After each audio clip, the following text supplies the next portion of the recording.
They kicked me out on my graduation night and said I'd never amount to anything.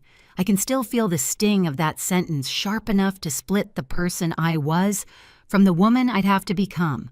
I left with a suitcase, a soaked gown, and a promise to myself, survive, first rise later. 11 years later, I walked into my sister's wedding. The room froze. Her husband stared at me and asked, "You two know each other?" I smiled. Too well.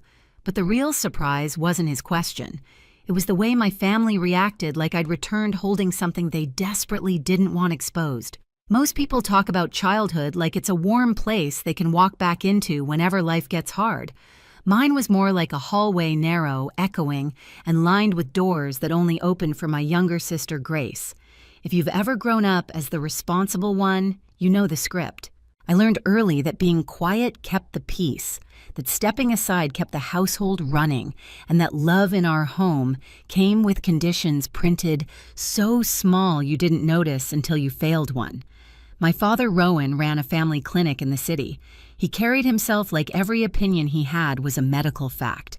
My mother, Elaine, mirrored him, repeating his beliefs as if they were gospel. And Grace learned quickly that being the favorite was a full-time position.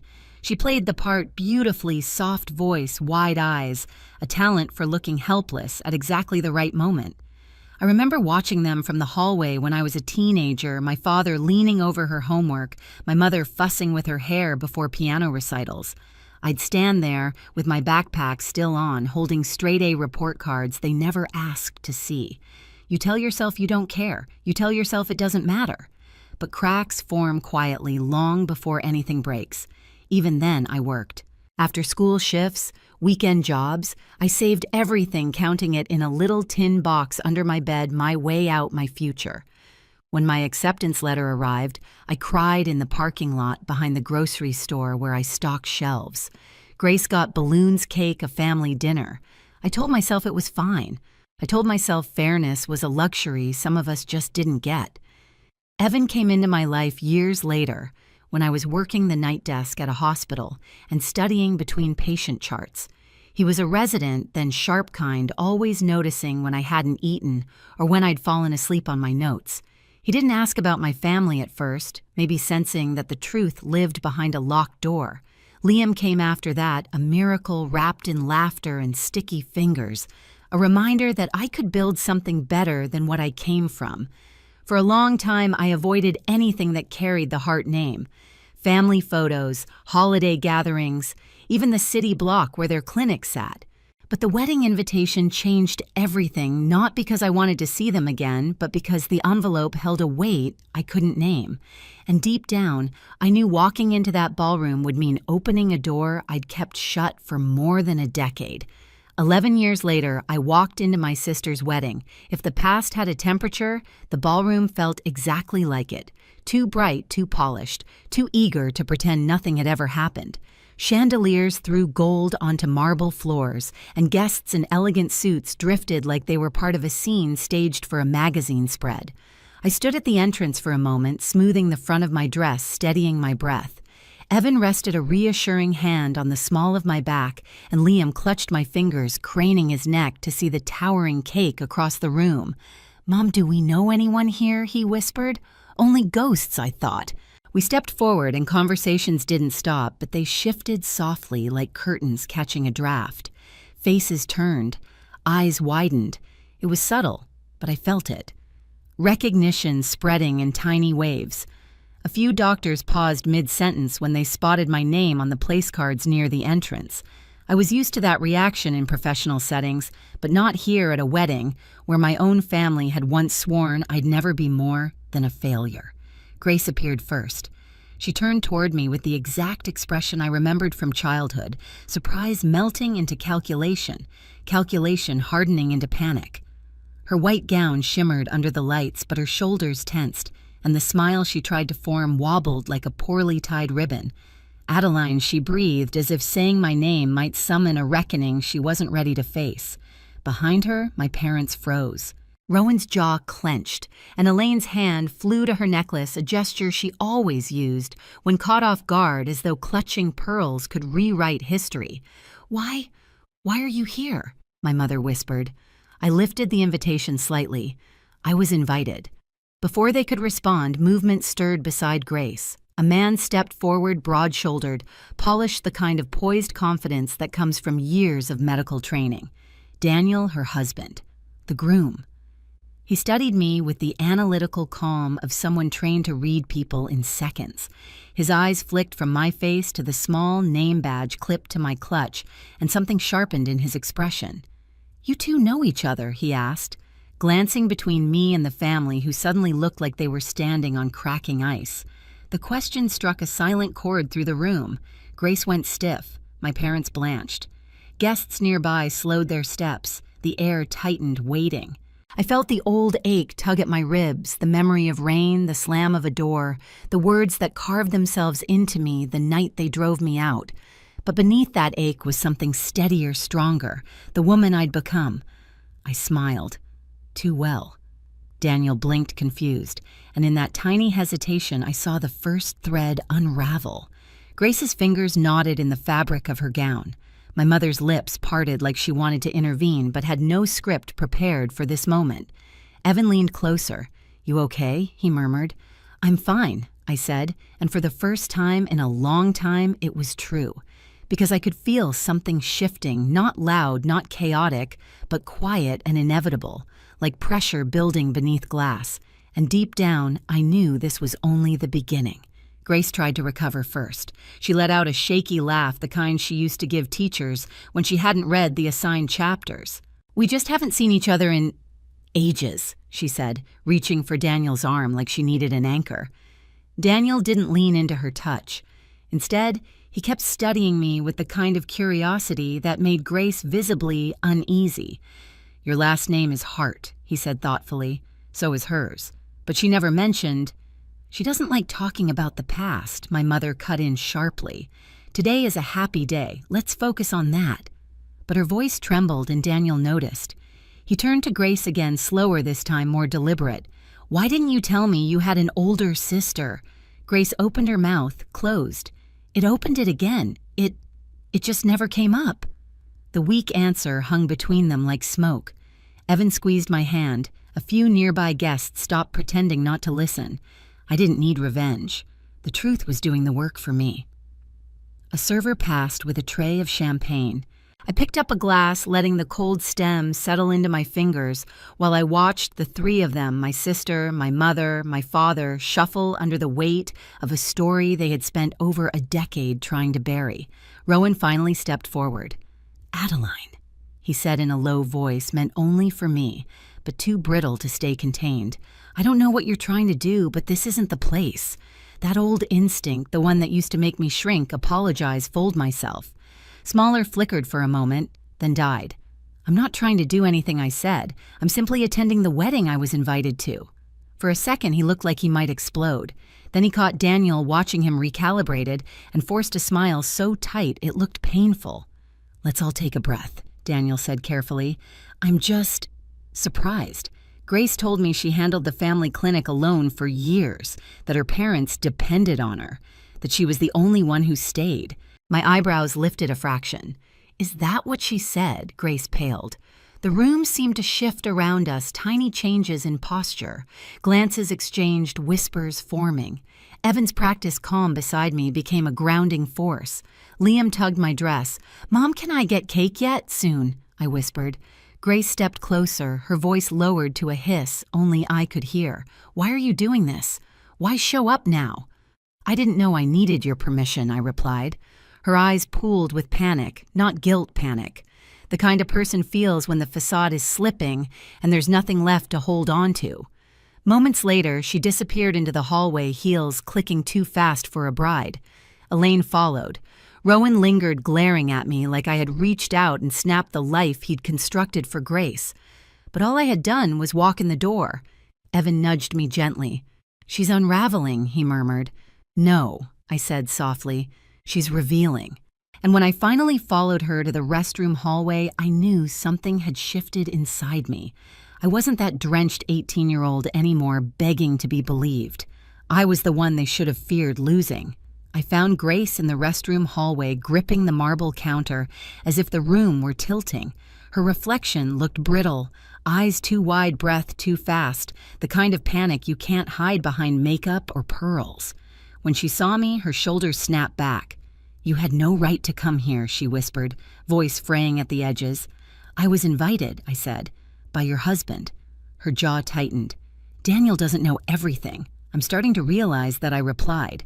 For a moment, neither of us moved. The music from the ballroom drifted in soft, romantic, painfully out of place. Grace finally spat out, "Why now? Why today? You couldn't let me have this one moment. I didn't come to ruin anything," I said quietly. "I just showed up. The rest, that's yours." Her eyes flashed, but beneath the anger was something rawer fear. "He can't find out," she whispered. "You don't understand. I understand perfectly." She flinched, because I did understand. I understood the years of lies, the story she told everyone that I dropped out, that I was unstable, that she carried the family's burdens alone, all while living off the opportunities bought with my stolen future. "Grace," I said, "you can't build a life on a version of me that never existed." She grabbed my arm. "Please, don't say anything else out there." I removed her hand gently. I haven't said a word. And that was the part that terrified her most. When we returned to the ballroom, the atmosphere had shifted. Conversations faltered when we passed. My parents stood near the head table, whispering urgently to Daniel, who looked increasingly troubled. Evan walked toward me, Liam perched on his hip. "People are asking questions," he murmured. "Let them," I said. We returned to our table just in time to hear a doctor from one of the major hospitals greet Daniel warmly, then turn to Grace. "You worked at your family's clinic for how many years again?" Grace straightened, forcing a bright smile. "Oh, I've been managing everything since college." The doctor nodded politely. "And where did you study again? I remember Daniel mentioning Stanford." Grace cut in quickly. "I completed a specialized track." The doctor paused. "Really? I collaborated with faculty there for 5 years. I don't remember that program." Daniel stiffened beside her. I felt the moment the thread snapped. He turned to her slowly. "Grace, which professors supervised your program?" Grace's lips parted soundlessly. Rowan jumped in. "This is ridiculous. Today is supposed to be about joy." Elaine placed a trembling hand on his arm. "Let's not do this here." But Daniel was no longer listening to them. His attention was locked on his bride. "You lied," he murmured. "Did you ever even attend Stanford?" Grace's breath hitched. The room fell into a hush so absolute it felt like gravity shifted. I didn't step forward. I didn't interrupt. I simply watched the same way a witness watches a building sway before it collapses under its own faulty beams. Daniel exhaled sharply. "Grace, who is she really?" He nodded toward me. "You said she was unstable. You said she cut the family off. You said I had to—" Grace broke in the words, tumbling out. "If I didn't, they would have looked at her, not me." "You don't know what it was like." Her voice cracked, and suddenly she wasn't angry anymore. She was unraveling. "She's always been smarter," Grace whispered. "Always. Everyone favored her. Favored me," I repeated softly. "Grace, they threw me out." There it was. The truth she'd never wanted acknowledged. Not publicly, not with witnesses who would remember. Rowan stormed forward. "Enough. You will not take attention from your sister's day." I met his glare calmly. "I'm not the one taking attention." Daniel faced him. "Is it true? Did you kick her out on graduation night?" Rowan's nostrils flared. "She was ungrateful. She refused to help at the clinic. That's not what you told me," Daniel said quietly. "You said she left because she couldn't handle responsibility." Grace squeezed her eyes shut. I felt my own pulse steady. This wasn't revenge. It was revelation. "In fact, Daniel continued, the records from your clinic don't align with what Grace has told me.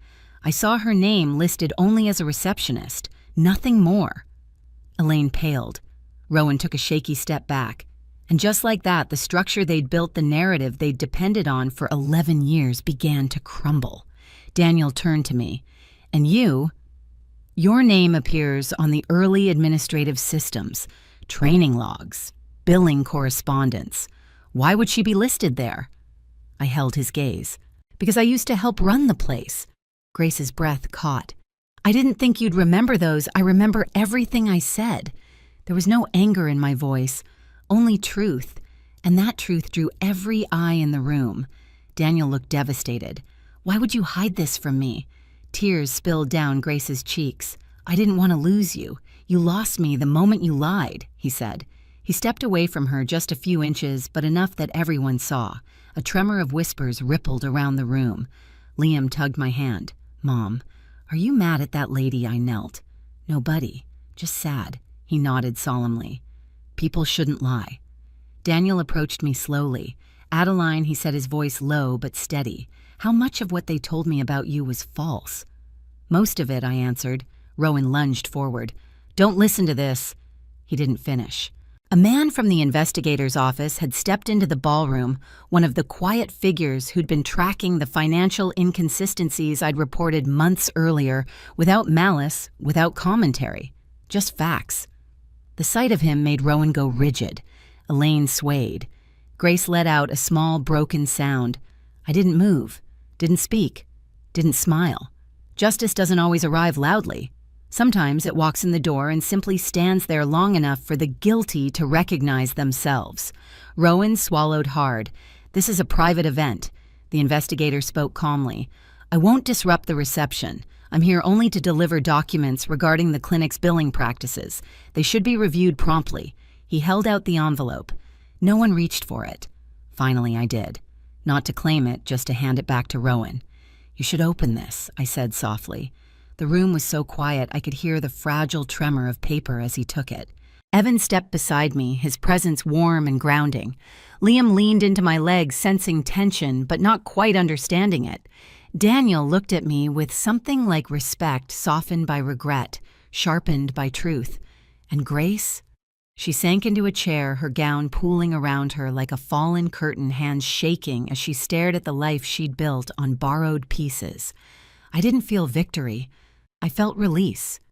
Daniel exhaled once more. "You two know each other," he whispered again, the same words as earlier, but laden with a very different meaning. I smiled gently. Too well. And this time the room understood exactly what that meant. The wedding ended in a silence no music could repair. Guests drifted out with hushed voices, casting glances that held equal parts sympathy and disbelief. Evan drove us home, his hand resting over mine, grounding me in a way my childhood never had. Liam fell asleep in the back seat, his small breath steady and untroubled. By the next morning, the clinic investigation had escalated. I didn't push it forward. I simply responded to the request for old records, nothing more than the truth they had once forced me to carry alone. The consequences belonged to them. A week later, Daniel reached out not for drama, but closure. He apologized for believing the version of me he'd been fed. I accepted, not because he deserved it, but because I no longer needed anything from the past. Life settled into something gentler. My office felt lighter, my garden brighter. Evan and Liam spent weekends building model rockets on the patio while I reviewed proposals for a scholarship fund, one created for students who, like me, had no safety net. I didn't forgive my family. I didn't hate them either. I simply let them become what they'd always been, a chapter I had already outgrown. Sometimes justice isn't loud. It's the quiet certainty that you walked away whole while the truth finally caught up to the people who tried to break you. I built a life they can't touch, a family they can't rewrite, and a future that belongs only to us. If this story resonated with you, share your thoughts below. And don't forget to subscribe for more real, soul-deep family stories.